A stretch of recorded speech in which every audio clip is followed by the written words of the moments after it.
Je lis du livre de Habakkuk, chapitre 2, les versets 1 à 3, ce qui suit. J'étais à mon poste et je me tenais sur la tour. Je veillais pour voir ce que l'Éternel me dirait et ce que je répliquerais après ma plainte.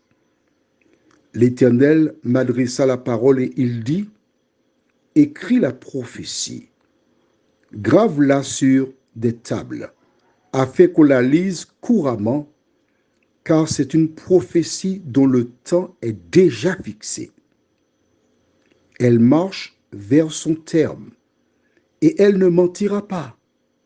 Si elle tarde, attends-la, car elle s'accomplira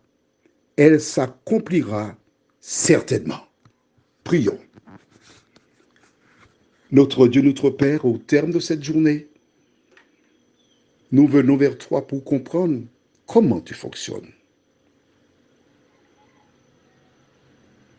Alors que nous découvrirons ta parole, que ton esprit nous anime, nous dirige, afin que nous sachions ce que nous avons à faire. Au nom de Jésus, Amen. C'est l'un des petits prophètes de la Bible. Et la parole nous dit que l'Éternel lui a dit, écoute, c'est une prophétie. Elle va vers son temps.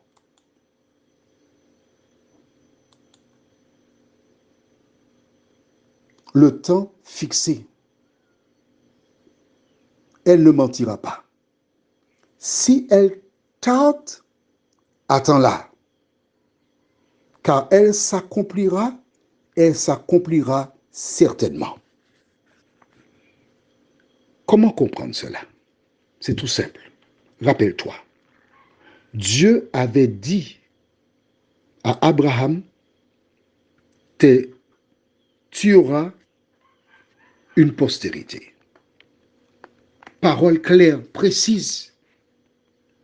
Et nous savons que ce que Dieu dit, il ne revient pas dessus, parce qu'il n'est pas un homme pour mentir, ni un fils d'homme pour se repentir. Il dit, même si elle tarde, attends-la. Ne sois pas pressé. Ce que nous devons retenir de cela, c'est que Dieu avait dit à Abraham, tu auras un fils. Dieu a fait une promesse. Et quand il fait une promesse, elle est certaine, véridique. Nous ne devons pas chercher à la provoquer, mais attendre selon la parole de Dieu qu'elle se réalise. Abraham n'avait pas lu ce verset de la Bible, mais toi et moi, nous venons de le lire. Je l'avais déjà lu, mais nous venons de le lire. Ce verset indique que lorsque Dieu dit quelque chose, il faut lui faire confiance. Il faut attendre tranquillement. Dans le calme, la sérénité, il agira. Voilà pourquoi Abraham a fauté. En acceptant d'aller vers Agar sur recommandation de son épouse, il n'a pas attendu. L'impatience l'a gagné. Et aujourd'hui, toi et moi, quand nous voyons ces drames qui se déroulent en Palestine, quand nous voyons des personnes qui doivent aller chercher de l'eau, qui envoient des bombes sur Israël, Israël qui répond, le sang qui est versé, Dieu ne prend pas plaisir à cela. Mais laissons Israël, laissons la Palestine. Quand Dieu nous voit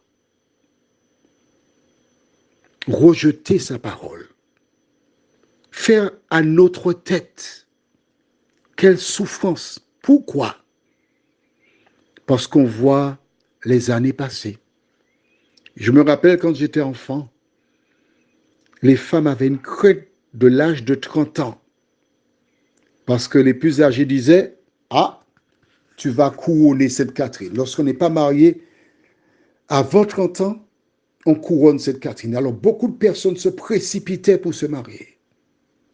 Celles qui ne pouvaient pas trouver un époux se contentaient de vivre à la solde d'un homme. Mais la parole de Dieu te dit, toi qui cherches un emploi, qui a essayé, qui n'a pas encore trouvé, Dieu te dit, ne crains point, ne promène pas des regards inquiets. Je sais que tu es mon enfant. Je sais que tu as besoin d'un emploi. Je sais que tu as besoin d'un appartement à lui. Je sais que tu as besoin de guérison. Je connais tous tes besoins. Qu'est-ce qu'il nous dit? Attends. Malheureusement, nous faisons partie de ces personnes qui, lorsqu'elles demandent à Dieu, on veut entendre la réponse oui, tout de suite. Mais ce soir, Dieu te dit, il me dit, même si elle tarde, attends, sois patient.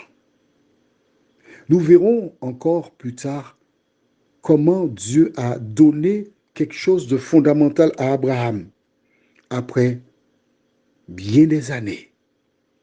À travers cet acte, Dieu veut nous apprendre à être patient, à laisser le temps au temps, à le laisser agir selon sa volonté. Prions. Notre Dieu, notre Père, il nous est difficile d'attendre. Il nous est difficile d'obéir à ta voix, pour certains. Mais ce soir, nous avons lu ces textes du prophète Habakkuk qui nous inculque que la prophétie se réalise tôt ou tard. Il nous suffit d'attendre. Pardonne notre impatience, Seigneur. Aide-nous à grandir dans ce domaine. Nous t'en prions. Au nom de Jésus et pour ta gloire éternelle. Amen. Je te souhaite une bonne nuit sous le regard de Dieu.